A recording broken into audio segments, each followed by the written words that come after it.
약 20년의 시간이 걸렸습니다. 19년을 신청 안 하고 살다가 그 후에 신청해서 그렇게 된 것이 아니라 저는 처음에 미국에 들어오면서부터 시민권을 목표로 삼았습니다. 그래서 미국에 오자마자 영주권을 신청을 했는데 12년 만에 4번의 신청 끝에 영주권을 받을 수가 있었고, 그리고 그 후에 시민권 신청 자격이 주어지자마자 시민권을 신청을 했습니다. 하지만 시민권을 신청하고도 다른 사람들은 6개월이면 받는다 하는 그때 저는 인터뷰를 통과했음에도 불구하고 그 후에 3년 반을 기다려야 했습니다. 그래서 그렇게 기다리는 동안 마음은 매우 답답하고 불안했습니다. 저는 사실 영주권도 배달 사고로 인해서 분실되었기 때문에 영주권을 받아본 적이 없습니다. 그리고 처음에는 2년짜리 임시 영주권이라고 하죠. 영어로는 Conditional Permanent Residency입니다. 어떤 컨디션에 의해서, 상황에 의해서 영주권을 준다 하는 것이 2년이고, 그 2년이 지난 뒤에는 이제 Removal of the Condition, 그 상황을 remove해서 이제 진짜 영주권을 신청해서 받아야 됩니다. 그래서 2년 후에 제가 진짜 영주권을 신청을 했지만 그것조차 승인이 늦어졌습니다. 그래서 영주권 승인이 아직 나지 않은 그러한 상태에서 그래도 시간이 되면 시민권을 신청할 수 있다 하는 소식을 듣고 시민권을 신청하긴 했는데, 저에게는 아무것도 저를 증명할 만한 어떤 것이 없었습니다. 영주권도 없죠, 여권도 없죠, 아무것도 없었죠. 그래서 시민권을 기다리는 그 시간이 저에게는 정말로 힘든 그러한 시간이었습니다. 서류에 문제가 생긴 것은 아닐까? 영주권을 손에 잡아보지 못한 것이 혹 문제가 된 건 아닐까? 시민권을 못 받으면 어떻게 하나? 가족과 떨어져 있어야 하면 어떡하나? 하는 그러한 걱정이 앞선 것입니다. 그래서 저는 시민권에 대하여 굉장히 간절했습니다. 결국에는 너무 시민권이 안 나오니까 제가 상원 의원에게 편지를 써서 제 상황을 설명하기에 이르렀고, 그래서 시민권 인터뷰를 한 후 약 3년 반이 지난 후에 아주 힘겹게 시민권을 받을 수가 있었습니다. 그런데 막상 그렇게 기다리던 시민권을 받고 보니까 이 시민권이라는 것이 그저 종이 한 장에 불과하다라는 그러한 생각이 들었습니다. 왜냐하면 시민권이 없을 때와 시민권을 받은 후를 생각해 보아도 제 삶에 어떠한 별다른 차이가 없어 보였기 때문입니다. 시민권이 있다고 해서 돈을 더 많이 버는 것도 아니고, 그렇다고 해서 세금을 덜 내는 것도 아니었습니다. 시민권 때문에 더 가지게 되는 어떤 권리나 혜택, 이런 것들이 전혀 없어 보였습니다. 그래서 내가 이 종이 쪼가리 한 장 받으려고 그동안 그렇게 애를 태웠나, 그런 생각이 들었던 것입니다. 그런데 제가 여권을 만들기 위해서 이민국에 방문했을 때 저는 시민권자로서의 이익이 무엇인가 하는 것을 조금이나마 확인할 수가 있었습니다. 그리고 그것은 바로 두려움이 사라졌다 하는 것이었습니다. 모든 사람들이 그렇듯이 시민권을 받은 뒤에 가장 먼저 하는 것은 여권을 만드는 것입니다. 그런데 여기에도 또 약간의 오류가 생겨서 제가 마이너스 손이라 그랬죠. 뭐든 하면 다 안 되는 사람입니다. 약간의 오류가 있어서 이민국을 다시 방문해야 했습니다. 그런데 미국 시민권이 없을 때 이민국을 방문하는 것하고 미국 시민권자가 이민국을 방문하는 데에는 아주 굉장한 차이가 있습니다. 미국 시민권이 없을 때에는 이민국을 들어갈 그 문을 들어서는 그 순간부터 왠지 주눅이 듭니다. 나는 이 나라의 이방인이다 하는 생각이 있기 때문에 직원들이 불친절하게 대하고 혹은 막대해도 그냥 넘어가게 됩니다. 이민국 직원들은 대부분 굉장히 불친절하고요, 그리고 거만하기까지 합니다. 여기는 이민국 직원은 없으시죠? 사람을 마치 아랫사람 대하듯이 그렇게 사람들을 대합니다. 시민권이 없으니까, 미국 시민이 아니니까 그렇게 대해도 된다 생각하는 것이죠. 그래도 혹시 잘못해서 체류 기간을 연장받지 못하거나 혹 추방당하지 않을까 하는 두려움 때문에 제대로 대응하지를 못하는 것입니다. 그런데 시민권을 받으니까 그런 염려가 사라졌습니다. 이민국 직원들 앞에서도 당당할 수 있었습니다.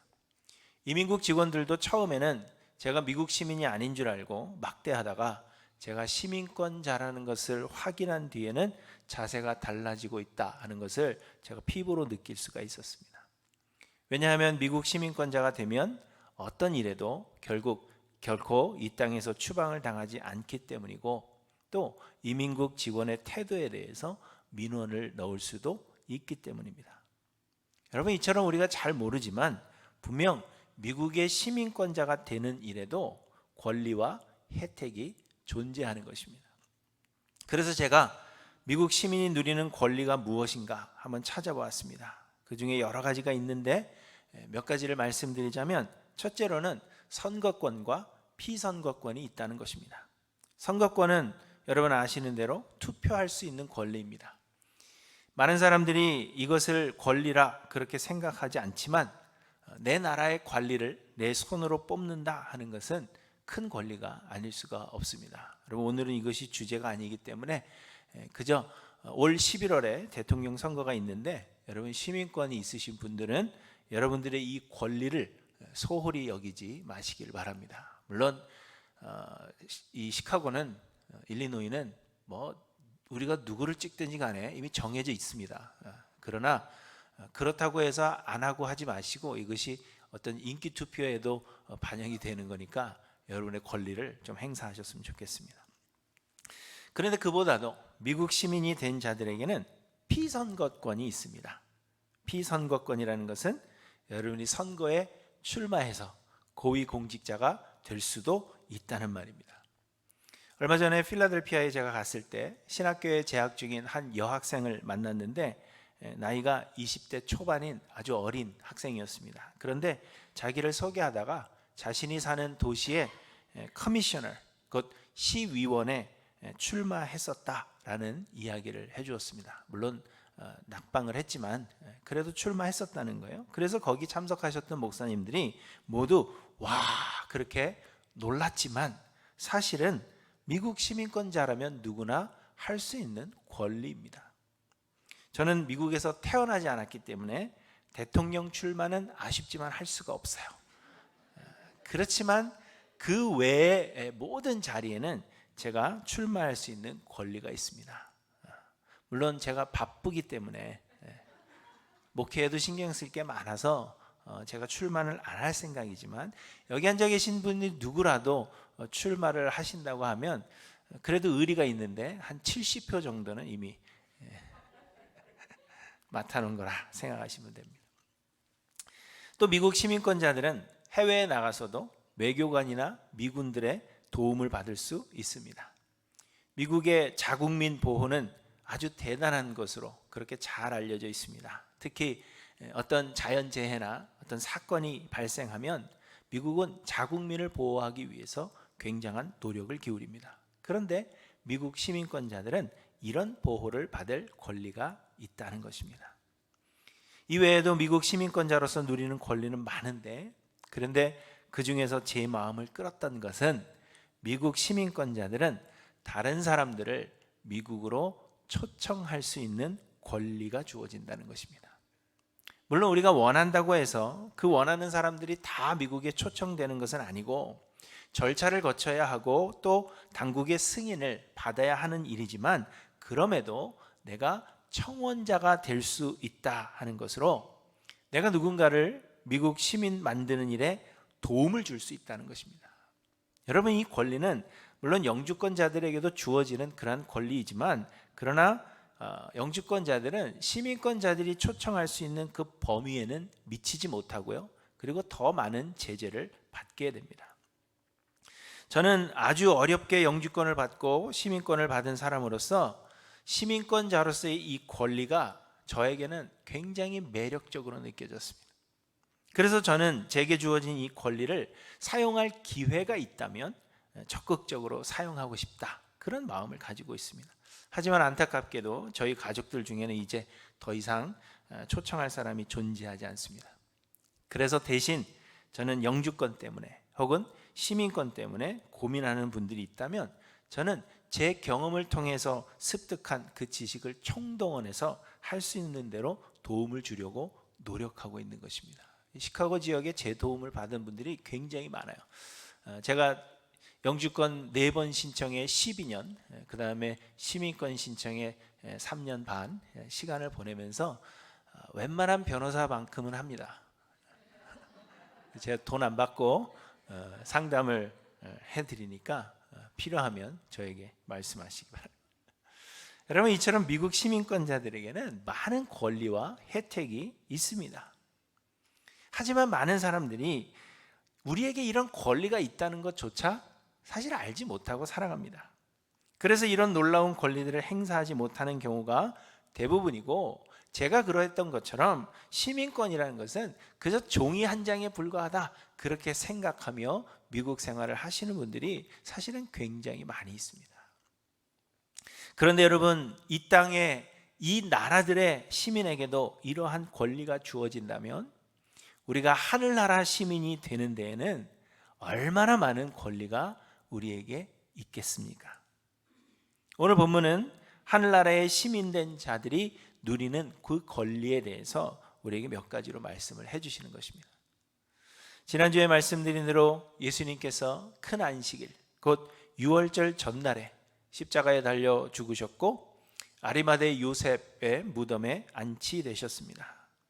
그리고 안식일을 지낸 뒤에 안식 후 첫날 이른 새벽, 아직 어두울 때 막달라 마리아를 비롯한 여인들이 무덤을 찾았다가 예수님의 시신이 사라졌다 하는 것을 목격하고는 제자들에게 알렸습니다. 그래서 베드로와 요한이 무덤으로 달려와서 확인한 후 그들은 집으로 돌아갔는데 막달라 마리아는 홀로 남아서 무덤 곁에서 울고 있었습니다.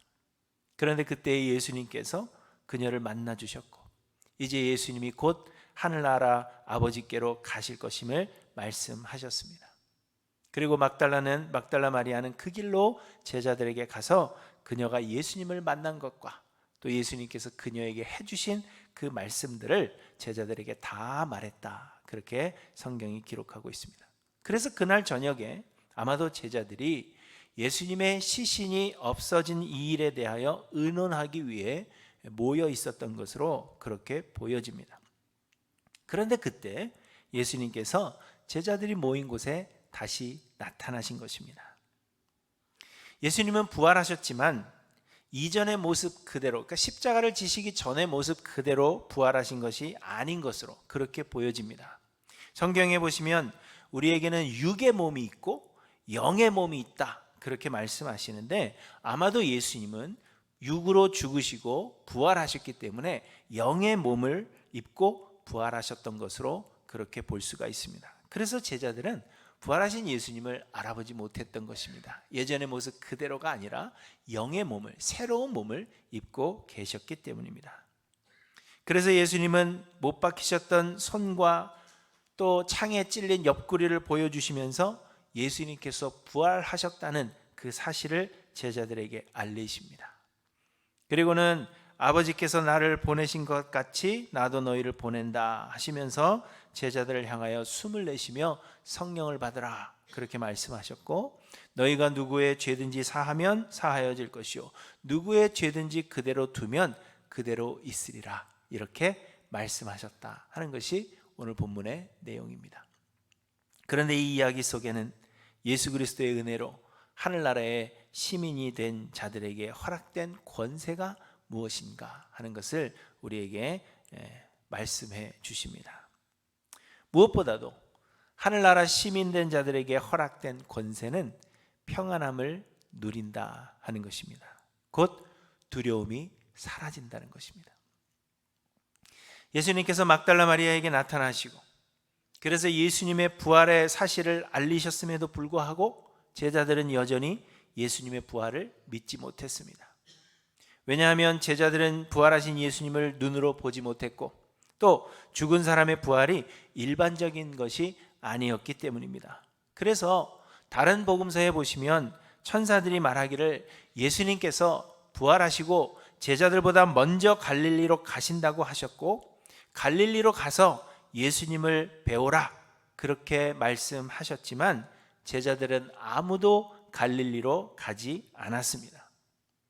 그저 제자들은 이 일이 과연 어찌 된 일인가 의아해하며 한 곳에 모여 있었는데 그들이 있던 곳의 문이 굳게 닫혀 있었다 그렇게 말씀하십니다. 아마도 그냥 닫고 있었던 것이 아니라 꽁꽁 걸어 잠근 것으로 그렇게 보여집니다.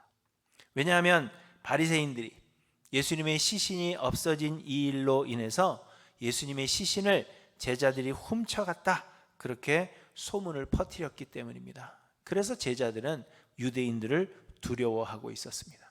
오늘 본문 19절에 보시면 이날 곧 안식 후 첫날 저녁 때 곧 예수님 부활하시고 이미 막달라 마리아에게 부활의 소식을 알리시고 제자들에게 가서 말하라 하신 그날 저녁에 제자들이 유대인들을 두려워하여 모인 곳의 문을 닫았더니 이렇게 말씀하고 있습니다. 예수님이 부활하셨음에도 불구하고 제자들은 두려워하여서 문을 걸어 잠그고 있었다는 것입니다. 그런데 그곳에 예수님께서 찾아오셔서는 너희에게 평강이 있을지어다 이렇게 말씀하셨습니다. 너희에게 평강이 있을지어다 라는 말, 이 샬롬이라는 말은 이스라엘 사람들의 일반적인 인사말이지만 그러나 이때의 예수님의 이 샬롬은 요한복음 14장 27절 말씀을 우리에게 연상케 하십니다. 요한복음 14장 27절에서 예수님은 평안을 너희에게 끼치노니 곧 나의 평안을 너희에게 주노라. 내가 너희에게 주는 것은 세상이 주는 것과 같지 아니하니라. 너희는 마음에 근심하지도 말고 두려워하지도 말라. 이렇게 말씀하셨습니다. 예수님은 제자들에게 그저 인사말의 하나로 평강을 말씀하신 것이 아니라는 것입니다. 예수님은 하나님께서 택하신 그의 형제된 자들에게 평강을 주셨습니다. 그리고 이것이 하늘나라의 시민된 자들에게 허락되어진 권세라는 것입니다. 예수님의 제자들은 막달라 마리아를 통하여 전해진 예수님의 부활 소식에도 불구하고 두려운 마음에 문을 걸어 잠그고 있었습니다. 그런데 그런 제자들이 부활하신 예수님을 만난 뒤에 어떻게 그 삶이 변했는가 하는 것은 설명하지 않아도 여러분 모두가 잘 알고 계실 것입니다. 베드로는 유대인의 명절을 지키기 위해서 예루살렘에 모여든 수많은 유대인들 앞에서 담대하게 예수 그리스도의 복음을 전했습니다. 복음을 전하다가 옥에 갇히고 매를 맞는 것, 그러한 것들을 두려워하지 않았고 베드로뿐만 아니라 모든 제자들이 담대히 복음을 전하다가 순교를 당했습니다. 왜요? 두려움이 사라졌기 때문입니다.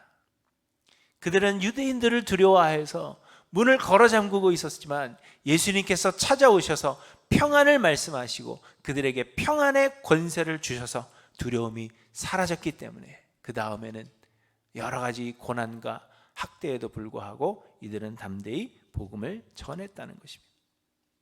여러분, 지난번에도 말씀드린 대로 평안을 누린다 하는 것이 전혀 겁이 없어진다 그러한 의미는 아닙니다. 원수들 앞에 서는 것이 여전히 무섭지만 그럼에도 불구하고 하나님의 주권과 하나님의 능력을 믿기 때문에 담대해지는 것, 그것을 말씀하고 있는 것입니다. 하나님은 항상 선을 이루실 것임을 믿기 때문에 그리 아니하실지라도 하나님의 말씀에 순종하며 앞으로 나아가게 되는 것, 그것을 의미하는 것입니다. 여러분, 이것이 하늘나라 시민된 자들이 누릴 수 있는 권세라는 것을 오늘 본문이 우리에게 말씀해 주십니다. 사랑하는 성도 여러분, 여러분은 그러한 권세를 누리고 계시는지 여러분의 모습을 한번 돌아보시기를 바랍니다. 그리고 둘째로 하늘나라의 시민된 자들이 누리는 권세는 죄를 사하는 권세라고 말씀하십니다. 본문 23절에 보시면 예수님께서 제자들에게 말씀하셨습니다. 너희가 누구의 죄든지 사하면 사하여질 것이요 누구의 죄든지 그대로 두면 그대로 있으리라. 곧 믿는 자들에게는 죄를 사하는 권세가 있다는 것입니다. 하나님께서 우리에게 이 놀라운 권세를 주셨습니다. 그러나 여러분, 이 권세는 죄사함을 받지 못할 자의 그 죄를 내가 사할 수가 있고 혹은 용서받을 수 있는 사람이지만 내가 절대로 용서하지 않아서 죄사함을 못 받게 할 수 있다, 그러한 의미는 아닙니다. 죄를 사하는 권세는 오직 하나님께 있는 것입니다.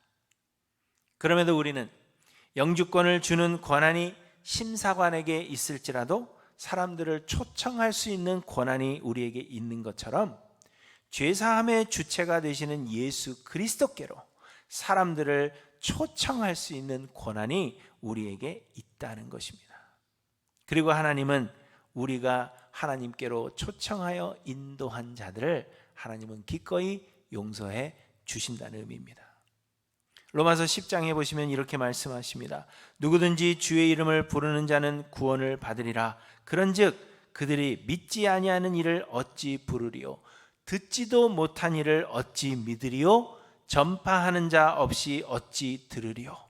보내심을 받지 아니하였으면 어찌 전파하리요? 기록된 바 아름답도다. 좋은 소식을 전하는 자들의 발이여 함과 같으니라. 이렇게 말씀하십니다. 우리가 사람들을 예수 그리스도께로 초청하지 않으면 사람들이 예수를 그리스도로 믿을 수 없다는 것입니다. 그래서 우리가 누군가를 그리스도께로 초청하는 것은 우리에게 주어진 놀라운 권세라는 것을 말씀하고 있는 것입니다. 하늘나라의 시민된 자들은 그러한 권세를 받은 것입니다. 그런데 여러분들은 이 권세를 누리고 계십니까? 사실상 대부분의 사람들이 이것이 우리에게 얼마나 큰 권세인지를 알지 못합니다. 사람들은 대부분 이것을 권세라 그렇게 생각하지 않습니다. 대신 사람들은 사람들을 초청하는 것, 복음을 전하는 것, 그리스도께로 인도하는 것이 권세가 아니라 우리에게 주신 사명이요 또한 책임이라 그렇게만 생각합니다. 그래서 우리는 이 일에 부담을 가지는 것입니다. 그러나 사람들을 그리스도께로 초청하는 것이 세상의 그 무엇과도 비교할 수 없는 큰 권세인 것은 잃어버린 영혼을 찾을 때 하나님께서 우리에게 누리게 하시는 큰 기쁨이 있기 때문입니다. 여러분 누가복음 보셨죠? 거기에 양을 잃어버린 사람, 동전을 잃어버린 사람의 이야기가 나옵니다. 그리고 그 뒤에 아들을 잃어버린 게 아니라 이제 아들이 도망갔다가 멀리 갔다가 돌아온 아버지의 이야기를 하고 있죠. 그때 얼마나 그 기쁨의 잔치를 벌이는가를 성경이 우리에게 말씀해 주시는데, 한 영혼이 우리의 초청으로 말미암아 예수 그리스도께로 돌아오고 예수 그리스도를 믿게 될 때 하나님께서 우리에게 주시는 그 기쁨은 세상의 그 어떤 것과 비교할 수 없다는 것입니다. 아마도 대부분의 우리들은 그러한 기쁨을 경험해 보지 못했기 때문에 알지 못하지만 하나님이 그때 주시는 그 기쁨은 세상의 그 어떤 것과도 비교할 수 없는 것입니다. 그래서 이것이 우리에게 큰 권세가 되는 것입니다. 뿐만 아니라 우리가 사람을 그리스도께로 초청할 때 우리는 영생의 복을 누리게 됩니다. 다니엘 12장 3절에 보시면 많은 사람을 옳은 대로 돌아오게 한 자는 별과 같이 영원토록 빛나리라 이렇게 말씀하셨습니다. 그리스도께로 사람을 초청할 수 있는 이 권세는 세상에서의 기쁨뿐만 아니라 우리가 하늘나라에서 받을 영생의 복과 깊은 연관이 있는 것입니다. 그렇기 때문에 이것이 우리에게 큰 권세가 되는 것입니다. 사랑하는 성도 여러분, 여러분은 하나님께서 우리에게 허락하신 이 놀라운 권세를 여러분 누리고 계시는지 한번 돌아보시기를 바랍니다. 그런데 여러분 오늘 본문을 보시면 이 모든 것을 가능케 하시는 분이 바로 성령이시라 하는 사실을 우리에게 말씀해 주십니다. 제자들이 모인 곳에 찾아오신 예수님은 평강을 비시면서 아버지께서 나를 보내신 것 같이 나도 너희를 보내노라 이렇게 말씀하셨습니다. 그리고는 너희가 누구의 죄든지 사하면 사하여질 것이요 누구의 죄든지 그대로 두면 그대로 있으리라 하는 이 믿는 자들의 권세를 주셨습니다.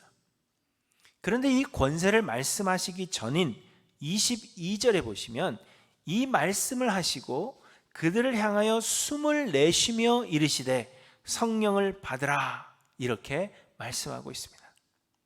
여기서 숨을 내쉬었다 하는 말에 해당되는 헬라어 엠퓨사오라는 단어는 신약 성경을 통틀어 여기에만 단 한 번 사용되었습니다. 그런데 구약 성경인 히브리어 성경을 헬라어로 처음 번역한 70인역이라는 헬라어 성경이 있는데요, 그릭 성경이 있는데 거기에는 구약 성경의 단 2곳에서 이 단어를 사용하고 있습니다. 그것은 바로 창세기 2장에서 하나님이 흙으로 사람을 지으시고 그 코에 생기를 불어넣으셨다 할 때 사용된 단어가 바로 이 엠퓨사오, 숨을 내쉬었다 하는 것과 동일한 단어입니다. 그리고 에스겔 37장에서 하나님께서 마른 뼈의 환상을 에스겔에게 보여주시는데 마른 뼈가 군대가 되죠. 그때 생기를 향하여 대언하여 죽음을 당한 자에게 불어서 살아나게 하라 이렇게 말씀하시는데 거기서 불다 할 때 사용한 단어가 이 엠퓨사오라는 단어입니다. 이는 곧 성령을 불어넣으신 그 사건을 설명할 때에만 엠퓨사오라는 단어를 사용했다는 것입니다. 하나님께서 세상을 창조하시고 사람을 만드시고 그 코에 생명, 영을 불어넣으실 때 엠퓨사오라는 단어를 사용하셨고, 마른 뼈가 군대가 되어서 생기에게 명하여 그 생기를 불어넣으실 때, 영을 불어넣으실 때 엠퓨사오라는 단어를 사용했다는 것입니다. 그런데 오늘 본문에서 예수님께서 숨을 내쉬었다 하는 그 단어를 사용하실 때 이 엠퓨사오라는 단어를 사용하셨습니다. 이 말은 예수님께서 단지 힘이 들어서 옆구리에 창에 찔렸으니까 허파가 구멍 났을 거 아니에요. 그래서 힘들어서 이렇게 숨을 쉬신 것이 아니라 숨을 내쉬시며 성령을 주셨다라는 것을 말씀하고 있는 것입니다. 그래서 예수님은 숨을 내쉬면서 제자들에게 성령을 받으라 그렇게 말씀하신 것입니다. 여러분, 이 말씀은 곧 성령이 우리에게 평강을 주시는 분이시며 성령이 우리로 하여금 사람들을 예수 그리스도께로 초청하게 하신다는 것입니다. 요한복음 14장에서 예수님은 보혜사 성령을 예수님 대신 보내주실 것을 약속하시면서 그 뒤에 평안을 너희에게 끼치노니 곧 나의 평안을 너희에게 주노라. 내가 너희에게 주는 것은 세상이 주는 것과 같지 아니하니라. 너희는 마음에 근심하지도 말고 두려워하지도 말라. 이 말씀을 하신 것입니다. 곧 평강을 주시는 주체는 성령 하나님이시라는 것을 말씀하고 있는 것입니다. 또 예수님은 성령을 받으라 하신 뒤에 너희가 누구의 죄든지 사하면 사하여질 것이요 누구의 죄든지 그대로 두면 그대로 있으리라 이렇게 말씀하셨습니다. 곧 사람들을 예수 그리스도께로 초청하는 그 주체는 우리가 아니라, 내가 하는 것이 아니라 우리 안에 거하시는 성령 하나님께서 우리로 그 일을 하게 하신다는 것입니다. 그렇기 때문에 성령께서 초청한 자들은 하나님께서 그 죄를 사하실 것이요 그러므로 마치 우리에게 죄를 사하는 권세가 있는 것처럼 그렇게 여겨지게 된다는 것입니다. 실상은 내 안에 성령께서 하시는 것이지만 내가 하는 것처럼 느껴지고 내 안에 성령 하나님께서 초청하셨기 때문에 그 초청받은 사람은 반드시 하나님의 용서함을 받게 된다는 것입니다.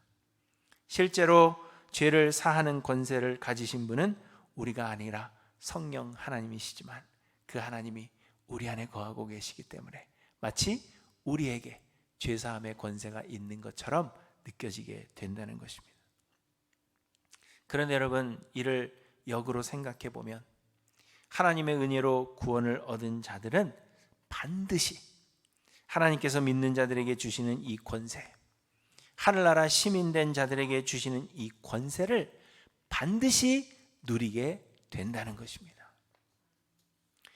미국 시민권자로서의 권세는 그 권세를 누리기를 결정하는 주체가 바로 우리 자신입니다. 그래서 우리는 그 권세를 누리지 않아도 되는 것입니다. 우리에게 어떤 권리가 있는지 모르는 사람들이 태반이잖아요. 그래도 아무런 문제가 생기지 않습니다. 왜냐하면 그 주체는 바로 우리 자신이기 때문입니다. 우리는 여전히 시민권이 있으면서도 없는 자들처럼 이민국에 들어갈 때 두려워하는 마음으로 들어갈 수가 있고요. 해외에서 어려움이 있을 때에도 미국 공관의 도움을 요청하지 않아도 괜찮습니다. 우리는 투표하지 않아도 되고 또 선거에 출마할 그러할 필요도 우리에게는 없습니다. 우리는 사람들을 미국으로 초청할 수 있는 권한이 있지만 그럼에도 불구하고 그것을 사용하지 않는다고 하여 아무도 이를 문제 삼지 않습니다. 왜냐하면 그 권세를 누리는 주체가 바로 우리 자신이기 때문입니다. 그러나 예수를 그리스도로 믿는 자들의 권세, 하나님께 구원함을 얻고 하나님의 자녀된 자들이 누리는 이 권세, 또 하늘나라의 영원한 시민된 자로서 이 땅에서 누리는 이 권세는 우리가 누리지 않을 수 없다는 것입니다. 왜냐하면 그 권세를 누리게 하는 주체가 우리가 아니라 바로 우리 안에 거하시는 성령 하나님이시기 때문입니다. 예수 그리스도께서 하나님께 부탁하여 보내주신 또 다른 보혜사 성령께서 우리 안에 거하고 계십니다. 그리고 살아서 역사하고 계십니다. 성령께서 우리로 예수를 그리스도로 믿게 하시며 성령께서 하나님의 주권과 선하심과 하나님의 능력을 우리로 믿게 만드십니다. 그래서 우리는 모든 상황에서 두려워하지 않을 수가 있고 담대할 수밖에 없는 것입니다. 우리는 성령 하나님 때문에 이 권세를 누리지 않을 수가 없다는 것입니다. 또 우리 안에 거하시는 성령께서 우리로 하여금 복음을 전하게 만드십니다. 그러므로 예수 믿는 자들이라면 사람들을 예수 그리스도께로 초청하지 않을 수가 없다는 것입니다. 이처럼 하나님의 나라의 시민된 자들은 반드시 우리에게 주신 이 권세를 누리게 된다는 것입니다.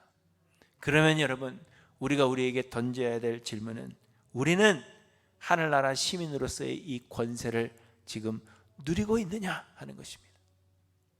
우리의 마음에 예수 그리스도의 복음을 전하는 일에 있어서 두려움이 없고 내가 예수를 믿는 자라는 것을 세상에 밝히고 사람들에게 그것을 보여주는 것이 전혀 두려움이 없는가 돌아봐야 한다는 것입니다. 예수 믿지 않는 사람들을 볼 때 내 마음에 저 사람을 도와주고 싶다, 예수 그리스도께로 초청하고 싶다, 저 사람도 죄사함을 받는 그 놀라운 권세를 누리는 것을 나도 보고 싶다, 그러한 마음이 우리에게 있느냐 하는 것을 우리는 확인해야 한다는 것입니다. 세상 어느 나라의 시민이 된다는 것이, 이 세상에 존재하는 나라의 시민이 된다는 것도 단지 종이 한 장 받는 것이 아닌 것처럼 우리가 예수를 그리스도로 믿는다 하는 것은 단지 교회에 나오느냐 안 나오느냐의 문제가 아니라는 것입니다. 여러분, 우리가 예수를 믿는다는 것은 우리 안에 하나님이 거하고 계신다는 엄청난 사건입니다. 그리고 우리가 예수를 믿는다는 것은 우리 안에 거하고 계시는 그 하나님께서 우리로 하나님의 자녀된 그 권세를 누리게 하신다는 엄청난 사건입니다. 여러분, 이 놀라운 사건으로 인하여 여러분 가슴이 뛰지 않습니까? 마음이 뜨거워지지 않습니까? 하나님이 내 안에 거하고 계신다고요. 왜 이렇게 멀뚱멀뚱 그냥 쳐다만 보고 계세요? 세상을 창조하신 하나님, 모든 것의 주관자 되시는 하나님께서 지금 여러분의 마음속에 거하고 계신다는 겁니다. 나와 함께하고 계신다고요. 그리고 그 하나님께서 우리로 하여금 하나님께서 우리에게 주시는 그 놀라운 권세들을 우리에게 누리게 하신다는 겁니다. 그러면 그것을 생각할 때마다 우리의 가슴이 뛰어야 되지 않겠습니까? 가슴이 뜨거워야 되지 않겠습니까, 여러분? 그런데도 여러분의 가슴이 뜨겁지 않다면 여러분, 성령을 받으셔야 합니다. 예수 그리스도의 은혜를 전하는 데 있어서 두려움이 있고 내가 예수 믿는 사람이라는 것을 말하는 데 있어서 망설여지신다면 여러분, 성령을 받으셔야 합니다. 아직 예수를 믿지 못하는 사람들을 만나고 그들과 밥을 먹고 그들과 시간을 보내며 그들과 교제하고 함께 많은 시간을 보내면서도 내가 이 사람을 초청하고 싶다, 그리스도께로 인도하고 싶다라는 그런 마음이 여러분의 마음속에 생기지 않는다면 성령 받으셔야 합니다. 어쩌면 우리는 아직 구원을 얻지 못한 자인지 모릅니다. 하나님께서 우리 안에 거하고 계시고 하나님께서 그 권세를 우리로 하여금 누리게 하시는데 우리가 그것 때문에 가슴이 뛰지 않아요? 그러한 권세를 누리지 못함에도 불구하고 나에게 그런 권세가 있는지조차 깨닫지 못하고 있다면 여러분, 성령 받으셔야 합니다. 아직 구원을 얻지 못한 것인지 모릅니다. 예수님은 구원이 확정된 자들에게 숨을 내쉬며 말씀하셨습니다. 성령을 받으라. 성령을 받으라. 사랑하는 성도 여러분, 저는 우리 할렐루야 모든 성도님들이 성령 받기를 간절히 간구합니다. 그래서 하나님 자녀된 자들로서 하나님께서 우리에게 주시는 이 놀라운 권세들을 우리의 삶 속에 누리며 하나님이 주시는 그 평강과 수많은 사람들을 그리스도께로 인도하여 하늘나라에서 별과 같이 빛나는 우리 할렐루야 교회 모든 성도님들이 되시기를 주님의 이름으로 간절히 축원합니다. 기도하십니다.